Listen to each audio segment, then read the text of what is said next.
अग्निवीर के शहीद होने पर परिवार को पेंशन जैसी मदद दी जाए, सेना की सिफारिश। नई दिल्ली। भारतीय सेना ने सिफारिश की है कि अग्निवीर अगर वीरगति को प्राप्त होते हैं तो उनके परिवार को जीवन निर्वाह के लिए पेंशन जैसी मदद दी जाए। साथ ही सेना ने यह भी सिफारिश की है कि 50% या इससे ज्यादा अग्निवीरों को परमानेंट किया जाए। अभी अग्निपथ स्कीम के तहत अधिकतम 25% अग्निवीरों को ही परमानेंट करने का प्रावधान है। सेना ने करीब 4 महीने तक अपनी सभी यूनिट से अग्निपथ स्कीम और अग्निवीरों को लेकर फीडबैक लिया और सेना के भीतर ही पूरा सर्वे किया। सेना ने कुछ दिनों पहले ही फीडबैक और सर्वे के आधार पर अपनी सिफारिशें डिपार्टमेंट ऑफ मिलिट्री अफेयर्स यानी डीएम को भेजी है। डीएम प्रमुख चीफ ऑफ डिफेंस स्टाफ हैं। सूत्रों के मुताबिक सिफारिश में कहा गया कि अगर अग्निवीर वीरगति को प्राप्त होते हैं तो उनके परिवार को सब्सिस्टेंस अलाउंस यानी जीवन निर्वाह भत्ता दिया जाना चाहिए। अभी नहीं है ऐसा कोई प्रावधान।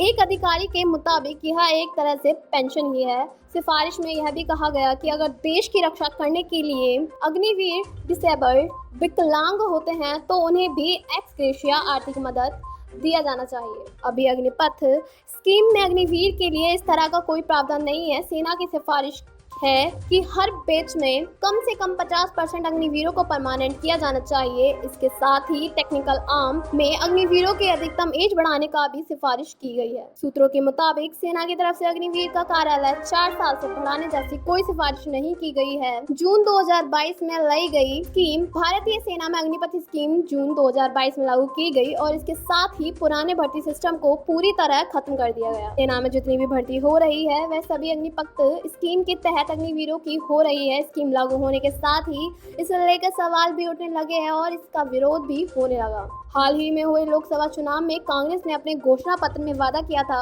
कि सरकार में आने पर वे अग्निपथ स्कीम को खत्म कर पुराने भर्ती सिस्टम को लागू करेंगे। विपक्ष को नहीं पसंद सरकार की नई स्कीम। पहले संसद सत्र में इंडिया गठबंधन ने अग्निपथ स्कीम का विरोध किया और अग्निवीर और रेगुलर सैनिकों के बीच भेदभाव का मसला उठाया। कई रिटायर्ड ऑफिसर कह चुके हैं कि अग्निपथ स्कीम सेना की ऑपरेशनल क्षमता और युद्ध लड़ने की योग्यता को कम करेगी। पूर्व नेवी चीफ एडमिरल केवी सिंह ने सोशल मीडिया प्लेटफॉर्म पर लिखा कि अग्निपथ स्कीम को लाने के पीछे मोटिव सिर्फ पेंशन बिल हटाना था, जबकि तथ्य यह है कि यह स्कीम कॉम्बैट इन्फेक्शन वनिश को कम करेगी और ये तथ्य नेशनल सिक्योरिटी को समझाने वाले सभी लोग जानते हैं।